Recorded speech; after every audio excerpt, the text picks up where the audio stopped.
नमस्कार, स्वागत है आप सभी का अपने इस चैनल एग्जाम नाइट पर। मैं विजेंद्र लैम्पलेट स्वागत करता हूं आप सभी का। फाइनली आप सभी की एनएम 9212 पदों की फाइनल मेरिट लिस्ट जो है जारी कर दी गई है। उसमें कुछ कैंडिडेट ऐसे हैं जिनके रोल नंबर के नीचे जो है प्रोविजनल लिखा हुआ है। तो प्रोविजनल का मतलब क्या है, क्या उनका फाइनल सिलेक्शन हुआ है या फिर नहीं, तो सभी कुछ चीज़ों के बारे में स्पष्ट रूप से बात करने वाले हैं। तो आइए स्टार्ट करते हैं।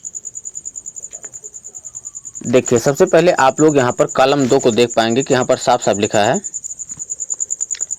मान्यवर उच्च न्यायालय के आदेश दिनांक 16/6/2022 के क्रम में मान्यवर आयोग के निर्णय के अनुसार अनुसूचित जाति श्रेणी का एक पद जो है रिजर्व रखते हुए उक्त विज्ञापित जो 9212 पद थे, पदों के सापेक्ष स्वास्थ्य कार्यकर्ता महिला के 8831 पदों पर जो है भर्ती की जा रही है। इसमें देख पाएंगे आप जनरल की इतनी है, अनुसूचित जाति की इतनी और अनुसूचित जनजाति की 40, अन्य पिछड़ा वर्ग का जो है 1660 तथा आर्थिक रूप से कमजोर वर्ग के लिए 644 पदों के हेतु जो है अभ्यर्थियों का अंतिम चयन परिणाम मान्यवर आयोग द्वारा दिनांक 6/8/2022 को अनुमोदित किया गया। हमने आप सभी को कहा था कि पूरा रिजल्ट आपका तैयार है, सिर्फ अनुमोदन की प्रक्रिया को बाकी है। फाइनली आपका अनुमोदन हो गया, लेकिन कितने अभ्यर्थियों के लिए? 8831 अभ्यर्थियों के लिए। सूच्य है कि आर्थिक रूप से कमजोर वर्ग श्रेणी हेतु विज्ञापित 921 पदों के सापेक्ष उपलब्धता की सीमा तक जो है 644 अभ्यर्थी ही चयनित हुए हैं। और मीन्स कहने का ये है कि 921 जो आपके ईडब्ल्यूएस के पद थे कमजोर वर्ग के लिए, और उसमें से जो है कितने 644 अभ्यर्थियों को चयनित किया गया तथा उत्तर प्रदेश लोक सेवा आयोग के द्वारा आर्थिक रूप से कमजोर के लिए अधिनियम 2020 की धारा 3(6) के अवशेष 277 पदों के सापेक्ष अनारक्षित श्रेणी के अभ्यर्थी चयनित हुए हैं। मतलब कहने का ये है कि जो आपका 921 पद था उसमें से 644 अभ्यर्थियों को ईडब्ल्यूएस के अंतर्गत, और उसमें से जो 277 पद बचे हुए थे उन पर जो है अनारक्षित श्रेणी के अभ्यर्थियों का चयन किया गया है।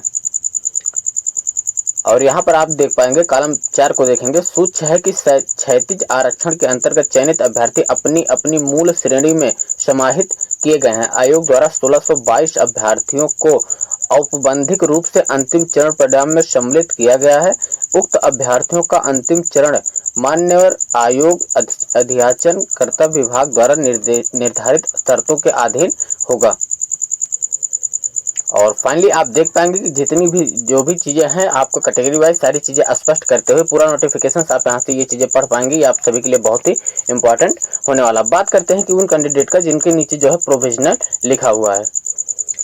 अब देखिए, प्रोविजनल लिखने का मतलब ये है कि कई वैकेंसियाँ जो अलग अलग वैकेंसियाँ होती हैं उसमें अलग अलग मानक होते हैं, लेकिन जो फाइनली देखा जाता है कि जैसे मान लीजिए जो आपके जाति प्रमाण पत्र हो गए या फिर अदर जो सर्टिफिकेट हैं, जैसे कि आपका एनएम का सर्टिफिकेट हो गया या फिर शैक्षणिक योग्यता में जो जो डेट वहाँ पर मांगी गई है, यदि वो मतलब सही समय से, जैसे कि 5/1 के बाद का नहीं लिया गया था, लेकिन यदि उसके बाद के फॉर्म जमा हुए हैं, या आप सभी को पता है कि लास्ट डेट के पहले का जो है आपके पास जाति प्रमाण पत्र होना चाहिए। अब बहुत अभ्यर्थियों का उसके बाद का लगा है, बहुत पहले का लगा है, फिर उसके बाद जो है एफिडेविट भी लगा है।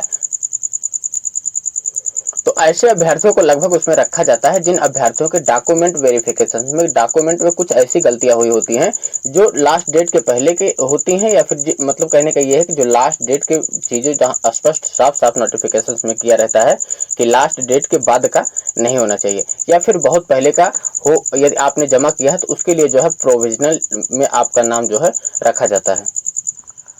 और इसका ये मतलब बिल्कुल नहीं है कि आपको बाहर कर दिया जाएगा, आपको जो है कोई दिक्कत नहीं होने वाली है इससे। अभी जो भी जानकारियां पर अभी प्राप्त हो पाई हमने आप सभी को स्पष्ट किया, क्योंकि आप सभी के बहुत कमेंट आ रहे थे सर प्रोविजनल के बारे में बताइए। तो देखिए, प्रोविजनल के बारे में चीजें और स्पष्ट करके हम आपको आपकी वैकेंसी का जो मानक रखा गया है उसको लेकर सारी चीजें स्पष्ट कर देंगे। तो आप लोग को जो है अभी कोई नहीं, लेकिन ये है चीजें हैं, आप लोगों को कमेंट जरूर करना है कि जिनके में प्रोविजनल लिखा है क्या आपके जो डॉक्यूमेंट्स वेरिफिकेशन हुआ था उसमें कुछ गलतियां थी जिसके लिए एफिडेविट लगाया गया था, या फिर बहुत पुराने दस्तावेज थे। तो आप लोग कमेंट जरूर कीजिएगा जिससे कि जो है आपको ये सारी चीजें जो है क्लियर हो पाए कि हाँ प्रोविजनल उन्हीं कैंडिडेट के नीचे लिखा गया है जिन्होंने जो है डॉक्यूमेंट वेरिफिकेशन में जो है कुछ गलतियां की हैं, या फिर जिन्होंने बहुत पुराने दस्तावेज को जमा कराया है। और कटाव को लेकर आप लोग यहाँ से साफ देख सकते हैं कि अंतिम चयनित अभ्यर्थियों के कुल प्राप्तांक जो है वो क्या है, अनारक्षित के लिए 50 वर्ग और अनुसूचित जाति के लिए 35, अनुसूचित जनजाति के लिए जो है 13 नंबर रखे गए हैं, अन्य पिछड़ा वर्ग के लिए जो है 42.50 मार्क रखे गए हैं, ईडब्ल्यूएस के लिए जो है 3 मार्क रखे गए। देखिए ईडब्ल्यूएस के हमें लगता है नंबर आप जो कैंडिडेट थे वे बहुत ही कम थे, क्योंकि आप सभी को पता है कि आप देख पाएंगे यहाँ से हमने आप सभी को स्टार्टिंग में दिखाया था कि वहां पर जो है, यहाँ पर आपने साफ साफ देखा था